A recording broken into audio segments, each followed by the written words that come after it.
And what do we have on the task board today? Percy's quest and a beacon, because it's always a beacon. And why should anyone ever use this board for anything other than a beacon?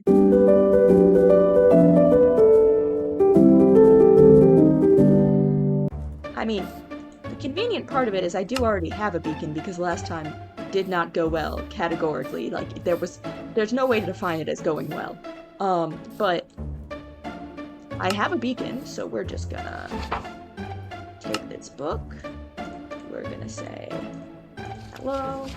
Task poster is gonna be Triz. Task doer is gonna be Corn. And maybe we'll actually get to complete our task this time. Just maybe. So you want a beacon. I have your here book that says beacon for 3 diamond blocks. Yes. Alright, so here's your beacon. I actually have a different payment method in mind, if you don't mind.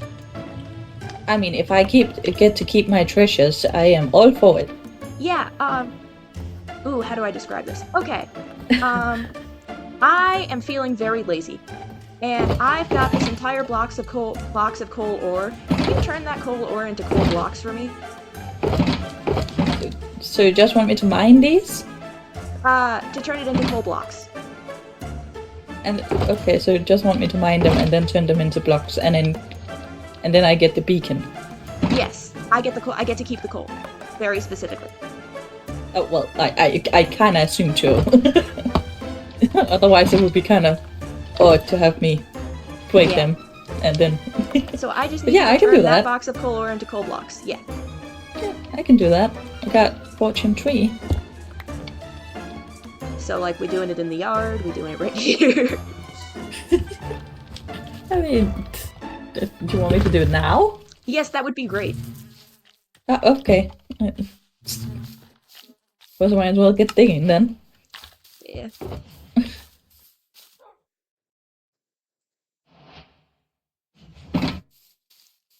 Well, in that case, you can be in charge of taking any pieces that fall. Alright. I'll even donate a crafting table to the cause. Nice. Did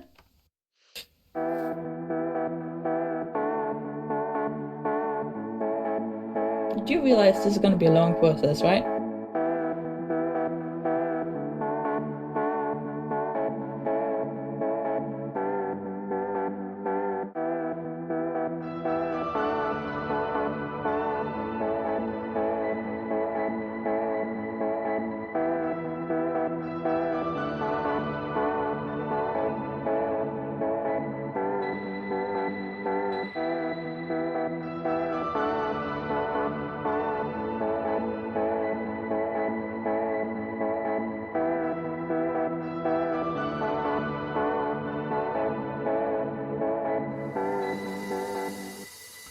So after Triz fortuned everything, this is my haul. Not bad. And you might be thinking, Corn, how many coal blocks did you actually need? And the answer would be not that many, because, I am not the best at math.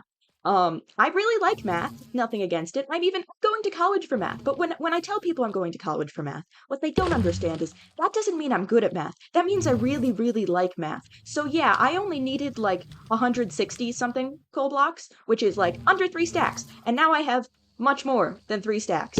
So I guess I am just never running out of coal this season. Anyway, now that I have all of the coal, I actually have all of the building materials I'm going to need, because I got all of the rest of the building materials last time, I just needed the coal. So now that I have everything, and everything is ready, I can head to the shopping district and start my build. Roll the time lapse.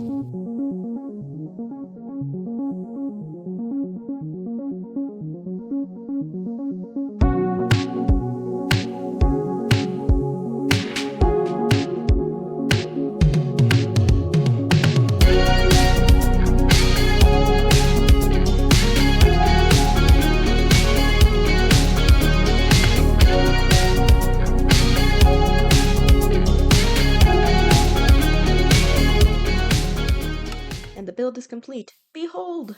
My Cerberus! I've gone and added this bone in after, as you might notice that it wasn't there in the time lapse, but I've added it, and now look at my beautiful Cerberus. He's so cute. He's a puppy. I have a small problem in the things that I build. Several small problems. One of them is that I struggle with buildings and can really only build creatures. And those creatures, the other problem is that they always kind of end up looking cute. So I was going for like dangerous Cerberus, and I ended up with something cute, which you know what? Should be the worst thing. It should be the worst thing that happens, that you're going for dangerous and you end up with cute. It's not the worst thing because, like mosquitoes exist and stuff, but it's fine. I love my Cerberus. I love him. He's so cute. I love him very much. He currently doesn't have a name. If you have name suggestions, you can put them in the comments. Oh, come on.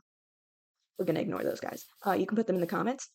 And for those of you who might be thinking, Corn, when have you ever named something based on comments? I would like to remind you about my starter snail. My starter snail officially has a name. That starter snail's name is Jimmy Bob Bartholomew II. It was named by Potion Star, so I'm gonna just, put the little comment up here. And so yes, my snail has a name now. So if any of you are interested in naming the Cerberus, which will have my head shop inside of it, then feel free, leave comments below. Also, fun fact about Cerberus is that it's theoretically there are some theories that that in the Greek it's from is like there are some theories that the Greek Cerberus is from the root of a word that means spot. So like is it you know how people name dogs Spot? There's some theories that Cerberus is a dog named Spot. But other people are like that's not how language works. So who's to say? But anyway, we need like actual shop things to make this an actual shop. And also what we need, I'm thinking I want to change up the ground here because I do want it to kind of give more nether vibes. I want it to give more nether vibes. I want it to be a little bit maybe not scarier, but just like right now we've got a three-headed dog. I want it to be clear that this is Cerberus, so I want to make the area around Cerberus look more like the Nether. Yes, the Nether. And I'm not kidding. 4 hours later, the exterior is complete. You might be thinking, Corn, why did it take that long? And it's because I kind of majorly overestimated how long this would take. Yes, that wandering trader is intentionally trapped there. He must suffer. But anyway, I really underestimated how much of an undertaking this was. You might be thinking, how hard is magma and some lava and like whatever the heck? But these hills were much bigger. There was a massive amount of terraforming. Just truly a lot of terraforming. Seriously, so much terraforming. I did so much terraforming. And then on top of that, there was adding in, the magma bits, which was pretty straightforward until I got into the lava, which was, there are upwards of 100 buckets of lava just individually placed here. So there's that. And just running back and forth and anyway, it's done. It's done. The exterior is done. My little Cerberus, he's got a nice warm place to lay now that looks like the Nether. And so very, very happy.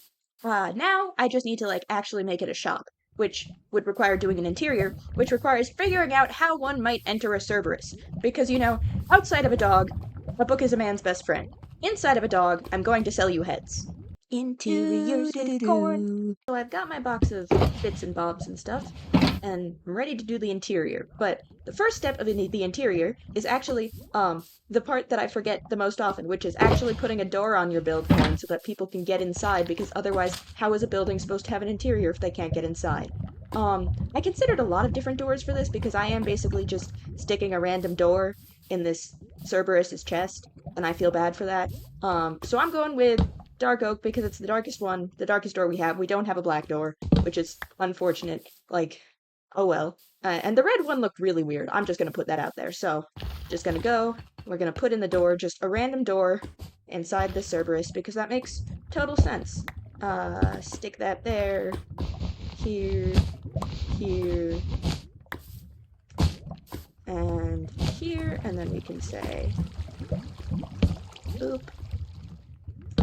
Boop.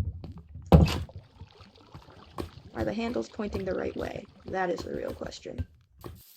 Yes, they are. Alright. Cool. We can move on from that. Interiors with Corn. Now, the first thing that we quite clearly need is a floor.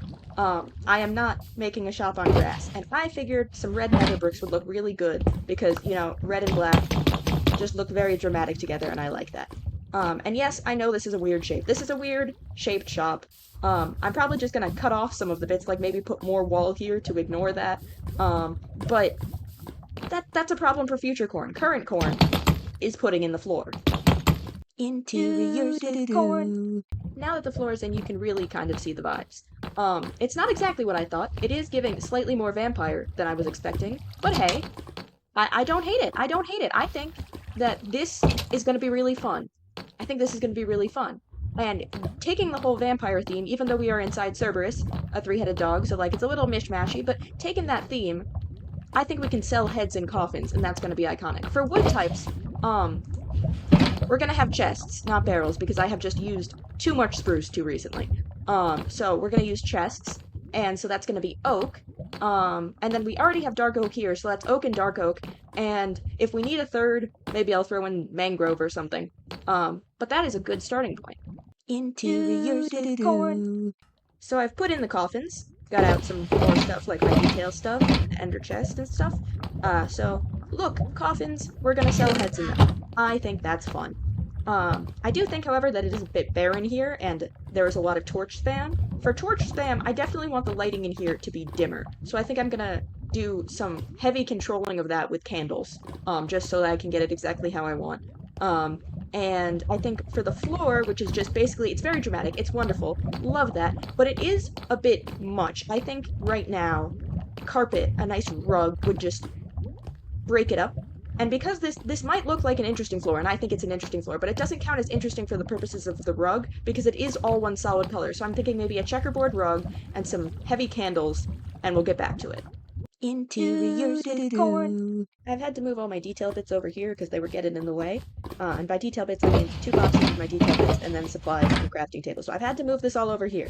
But anyway, I've gone in, I've put in a rug, I've put in some very nice candlesticks, and it is all spawn safe. At least for right now. I say for right now because I might change things and need to change it to make it spawn safe. But we are not spawning anything in here, which is important. And then I've got a nice little nook back here. I think this is where I'm gonna put commissions because there are some heads that I'm just not gonna bother stocking unless someone actually wants it. Like, is it pretty easy to get a warden head? Yeah, but it's also kind of a pain. So unless someone wants a warden head, I'm sorry, I'm not going to stock a warden head. So over here it can be like, hey Corn, I actually want a warden head, and then I'll stock it and go get it. It's like suggestions, I don't know, requests. That's what this is going to be. And I kind of like this nice back area. But I'm still trying to figure out what's going to go right here. I'm thinking maybe a table, maybe some kind of bulletin board, I'm not sure. And then there's also the fact that I want to use the space in the heads themselves. And so that means I need to get some way to get up there and make it look nice. So I think that's going to be the next focus while I continue to think about this area. Interiors with corn. The upstairs is complete, and you can already see a sneak peek of what's going to happen up there, because the upstairs is going to be where I sell player heads. And you might be thinking, Corn, you are selling other people's heads. Couldn't they just, get them themselves? And that is where a fun little idea I had comes in. Because yeah, it would be so much easier for people to just get their own heads, but they can't get other people's heads unless they trade and stuff. So the thing I'm thinking is that, as a rule, you can come in here, if you have your own heads, you can trade your head for any other player head. That's totally legitimate. And if you take the last one, just mark it with your head instead of, with the other person's head. And I've decided what to put in this area. A long table for me to put some things on with armor stands, and an ender chest, because you gotta have an ender chest for it to be an actual shop. Now all I have to do is go through with the details, like this is an empty table that's gonna get armor stand, and this is honestly pretty empty. Also, it's gonna get armor stand. So you won't actually see me doing the armor stands because, Flashback hates armor stands, but hey, I'll come back for the tour. Interiors with corn. The interior is done, and now that the interior is done, it's time for a tour. Here in Cerberus' heads, all heads cost 4 diamonds each. This is because head drops are a matter of statistics, and while, theoretically, I could make it so that the heads that statistically drop the least are the most expensive, I figured that would probably be annoying, and also, make me do math. So instead, all heads are 4 diamonds each, and I have the hope that it's all gonna even out in the end. Yes, it's a bit expensive, but then again, you can always stab them yourself. Mob heads are sold on the bottom floor of Cerberus' heads, and also on the bottom floor, there's a fun little area where, hey, if there's a head that you want and it just isn't in the store, tell me about it. Head commissions are totally a thing. On the second floor, we sell player heads, and the player heads are where a very interesting deal comes into play. Hey, if you're on the server and you've got a ton of your head and you just want some other player head, you can now exchange one-to-one one of your heads for a different player's head. Note, this only applies to player heads. We're not doing it with mob heads. But it's a one-to-one exchange. And hey, if you want to partner with me, yeah, you can partner with me. If you want to partner with me and have your heads as a feature in the shop, then you will get 50% of the profits. That means that every time one of your heads sells, you get 2 diamonds, I get 2 diamonds. It's a win-win. And that's the entire head shop. I promise. I'm not hiding anything. I'm not. I really promise. There is nothing hidden here. Anyway, all I have to do now is actually open the shop. So let's do that, shall we?